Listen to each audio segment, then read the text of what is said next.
This is Jewish Board Talk with Cherise Zifford, only on 101.9 Chai FM.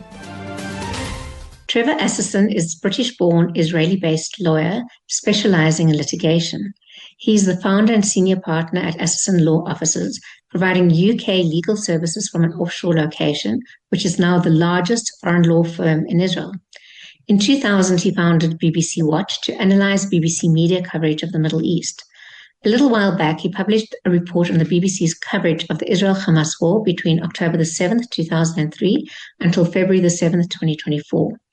While the research was published last year, September, I only recently learnt of it. And as the war continues into its 23rd month, this remains an important discussion. I'm absolutely delighted to have him as my guest now. Trevor, welcome, and thank you so much for joining me. Thank you. Trevor, what prompted you to investigate the BBC? It had been something which I'd done to some degree during the Second Intifada. And so I had some experience, and I was approached by a major Jewish activist organization, Committee Against Anti-Semitism in the UK, when the Al-Aqli hospital occurred. And that was obviously where the press alleged that 500 people had been killed by Israel in a hospital. It turned out that the Palestinians had killed about 100 to maybe 50 to 100 people in the car park of the hospital. But the very damaging report went out and was never properly corrected. Most specifically, was never corrected by the BBC, who claimed to be proud of the work. So I was asked whether or not they could be sued, and essentially, the only way you can bring a claim against the BBC is by looking at their coverage over a long period of time and making sure that you analyze it in a way which is genuinely independent. Yes, exactly. And let's talk about that. I remember one of the lowest points of my dealing with the media just post October the 7th was when I was confronting a journalist about the information he was getting from Hamas. And he was like, you have your truth, they have their truth, and what makes you think your truth is more true? And when journalists start questioning truth, I just wonder how you navigate accuracy in reporting on a war. Well, on one level, you could say that it's not possible to be entirely accurate because people do have different views of the same facts. But the BBC has a legal obligation to be impartial, and it's paid £4 billion per annum by the British people in order to comply with that obligation.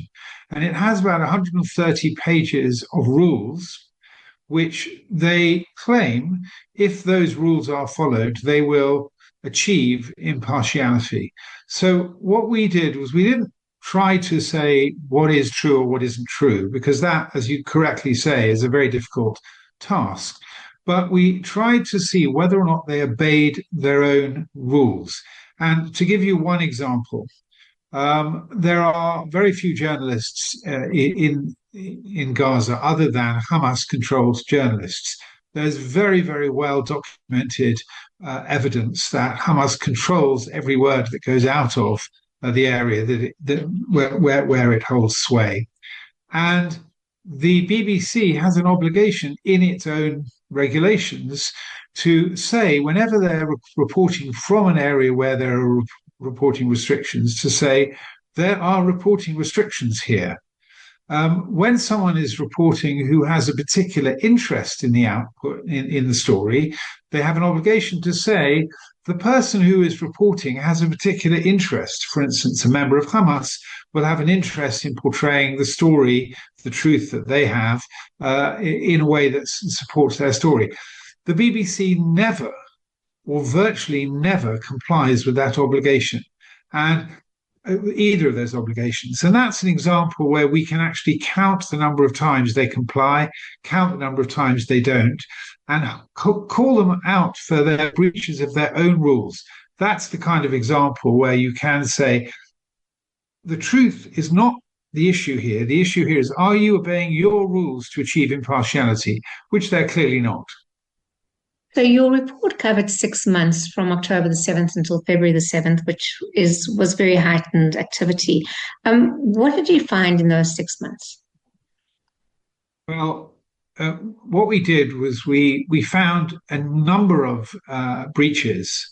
We counted 1,500 breaches, but in fact there were far more of the BBC's own rules.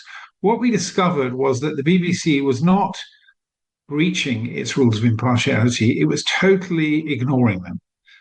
It had become effectively a mouthpiece for Hamas, and this was most starkly seen where we were approached by a group of uh, large language model experts, data scientists, who assisted us and gave us thousands of hours, particularly Haran Shani Narkis, who was the leader of that group, gave us thousands of hours of their time so that we were able to put forward a detailed analytical report using effectively AI, one of the first reports to use it extensively. And that demonstrated that they were amongst the most extreme English language broadcasters in the world, that claims not to have, like there were Jewish reporters and Muslim reporters who were clearly going to be at certain ends of the scale. But one of the most extreme was the BBC. But by far and away, the worst was the BBC Arabic.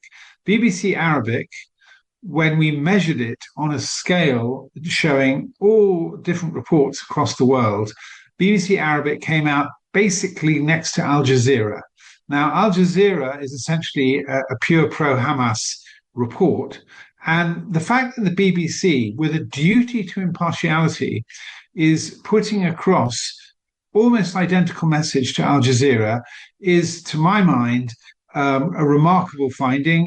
It's shameful, and it makes no sense whatsoever of the foreign language section of the BBC, because the BBC is meant to be using foreign language to peddle the soft power of the British Foreign Office. In other words, to be able to be peddling liberal values of the Western liberal ideology.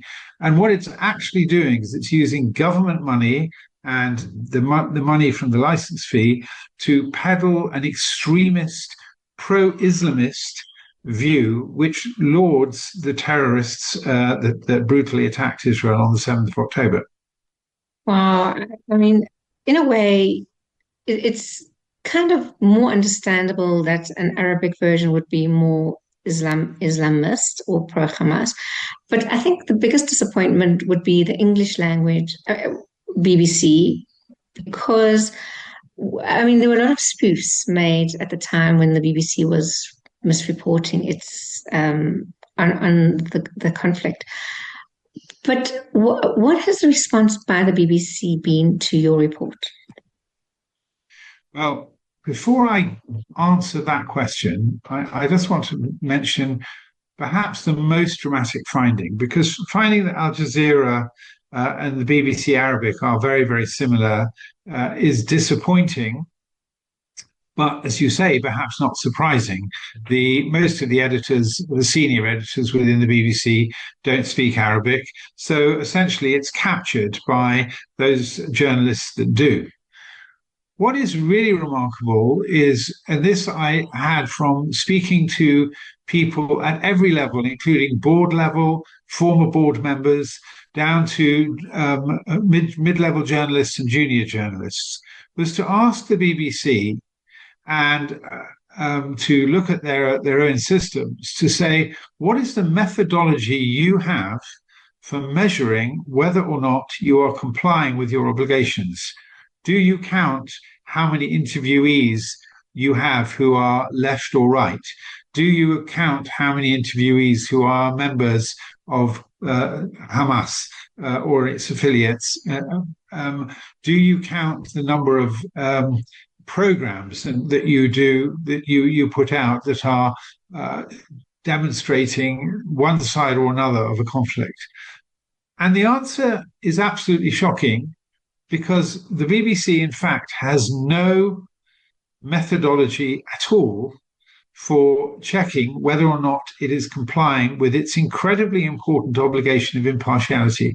It's not that their methodology is defective. They do not have a methodology, and they seem to think that simply getting their journalists to read 130 pages of rules is in itself sufficient to ensure that their journalists are impartial. And that really is why the whole system of the BBC has become simply a mouthpiece for one side or another of any conflict, of which this particular conflict in the Middle East between Israel and Hamas is one example. But there are many other examples where the BBC is completely and utterly failing in its primary duty to the British public and indeed to the world to tell an impartial story. They're just not. They're failing. Yeah, it's very worrying, very disappointing. You've highlighted so many problems at so many different levels. What was the response of the BBC to your report? Sorry, I should actually answer your question. The BBC, the report we conducted was into about 9 million words of broadcast. We had a small army of lawyers that were essentially funded by our law firm. My partners very generously allowed us to do that. As I said, the data scientists covered exactly the same material, also acting essentially for free. And it's probably the deepest dive into BBC work that has ever been conducted that I'm aware of. And the BBC realized it was serious. Within 24 hours, I am informed that it was on the board table of the main board of the BBC. Within that 24-hour period, they set out an announcement saying that they were now resolved to conduct an analysis into their Middle East reporting. Now, of course, that's a purely defensive move, but it did show that they realized that the report had demonstrated some very, very significant failures across the BBC's coverage of what is, in fact, a very important story. But from then onwards, they've basically done nothing except to issue a very, very pathetic response. The response was about 15 pages, and it only dealt with about 5 out of 27 different arguments that we put. We did 27 different types of analysis to see what the BBC was achieving. The BBC only responded to about 5. And of those responses, I consider 3 at least were ludicrously weak. And I'll give you one example of what ludicrously weak means. We said that they failed to report within the 5 or 6 months we covered. They failed to report at all on the existence of the Hamas Charter. And the Hamas Charter basically calls upon the destruction of Israel and the killing of Jews. And it's really, and it was clearly a motivating factor behind the brutality of the 7th of October attack, which Hamas declares they will repeat as soon as they possibly can. So it's a very important issue. And the fact that the people listening to the BBC don't know about the Hamas Charter, which explains the behavior both of Hamas and the behavior of Israel in feeling a need to end the rule of Hamas, is a fundamental breach. Now, it's a fundamental failure because the BBC accepts an obligation to tell important elements of each story. So what was the BBC's response in their defense? They said, what do you mean we haven't mentioned the Charter? Here is a program, blah, blah. There were 2 problems with that program. One is that it was only broadcast 9 months after the period, or 6 months after the period we were covering. So they were effectively saying, yes, you're right, we didn't mention the Charter. And secondly, even the program they did mention and were using as a defense did not refer to the Charter. So I call that a weak response. Yeah. And So essentially the BBC has failed to respond, and they have not answered our appeal of their response But at all. I suppose the benefit, though, is that you have the report and you have discredited them and you have made them aware of their bias. Yeah. Well, there were 400 million impressions in social media within the first 2 months of the report being issued, which is an indication that it went very widely. It was the subject of debates in the House of Commons and the House of Lords in the British government.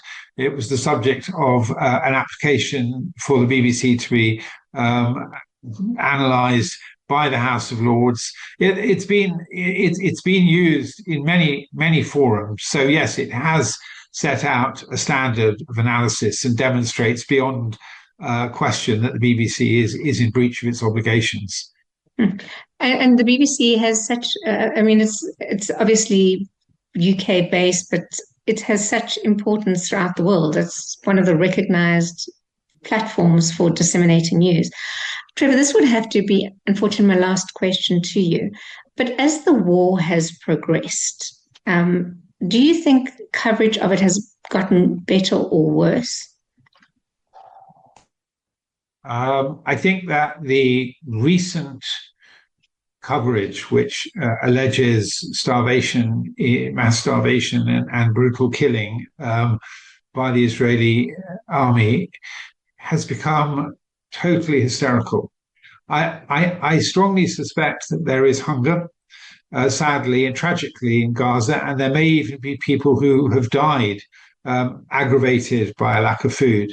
But the fact that Hamas has stolen, even the UN has accepted Hamas has stolen 85% of the aid. The fact that the circumstances under which food is being provided are incredibly difficult, and the fact that Hamas has self-evidently lied in its own statistics, the fact that films have been shown, the one child whose picture was demonstrated starving, we all know was in fact suffering from other diseases, nothing to do with hunger. That some of the pictures used are pictures from Yemen and the Sudan. They're not from Israel at all. There's such a level of deception and such a level of hysteria, which the BBC is right at the front, unfortunately, of promoting this hysterical accounts and virtually never correcting when they are found to have been at fault. So I'm afraid that the BBC has gone over the line. It's no longer a credible news organization, and that I feel is one of the problems that's going to emerge for the BBC as a result of this particular story that it's been now badly mismanaging for coming on for 2 years. Yeah, well, Trevor, thank you so much for joining me. And also thank you for your efforts in holding the media accountable. It's initiatives like this that actually have ripples throughout the world. So thank you so much for joining me, and thank you so much Thank you very much indeed for sharing that. That was Trevor Asserson, British-born, Israel-based lawyer and founder and senior partner at Asserson Law Offices.